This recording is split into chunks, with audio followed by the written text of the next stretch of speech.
Oui, j'ai les frères et sœurs du Havre qui m'ont posé la question l'autre jour sur le fait que Dieu dit j'ai haï Ésaü. D'accord, Alors, est-ce que tu pourrais expliquer pour qu'ils puissent tous en effectivement. profiter? C'est vrai que ce passage de Malachie, chapitre 1er, peut prêter à confusion.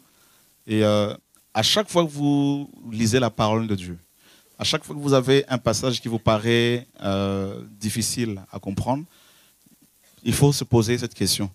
Qu'est-ce que les autres écrivains ont dit sur le sujet?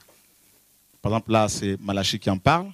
Qu'est-ce que Pierre, Jacques, Jean, Matthieu, Joël ont enseigné sur ce sujet?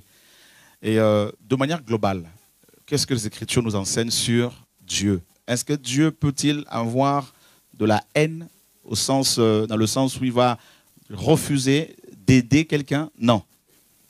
En fait, quand le Seigneur utilise le mot haine ici pour parler d'Ésaü, il veut simplement dire qu'il a, de manière souveraine, choisi, n'est-ce pas, et Jacob, son frère. Donc c'est par rapport à l'élection. Dieu, qui sait toutes choses d'avance, savait que Ésaü n'allait pas accepter de le suivre. Donc, et c'est pour cela qu'il a, bien sûr, mis sa grâce sur Jacob.